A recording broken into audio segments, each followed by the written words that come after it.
Hello everyone, नमस्ते सबैजनालाई स्वागत छ मेरो मिनी भ्लगमा।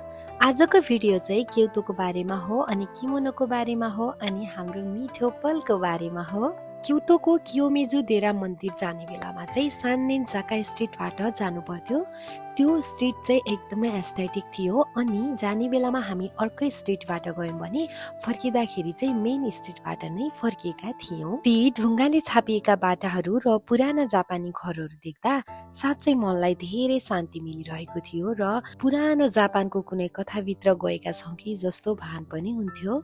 साकुरा फुल्ने सिजन भएर पनि होला एकदमै भिड थियो। तुलनात्मक रूपमा जापानिजहरू भन्दा विदेशीहरूले नै किमोनो लगाएर त्यहाँ चाहिँ नयाँ एक्सपिरियन्स बटुलेको देखिन्थ्यो अनि यो मन्दिर पनि एकदमै प्रख्यात छ। त्यहाँको शान्त वातावरण र प्रकृतिले यो पुस्ताको लागि चाहिँ मेन्टल पिस कति आवश्यक छ भन्ने कुरा चाहिँ महसुस गराउँछ र केही समयको लागि भए पनि मान्छेले आफ्ना तनावहरू दुःखहरू बिर्सेर शान्त वातावरणमा रमाउन चाहिँ सक्ने रहेछन्।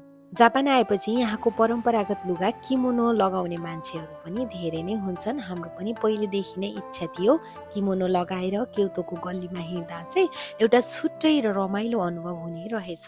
यो लुगा जति सुन्दर छ यसले दिने एउटा विशेष अनुशासन पनि उत्तिकै राम्रो लाग्यो मलाई। प्रकृति, पुरानो संस्कृति र त्यो शान्त वातावरणले हाम्रो त्यो दिन एकदमै खास बनाइदिएको थियो।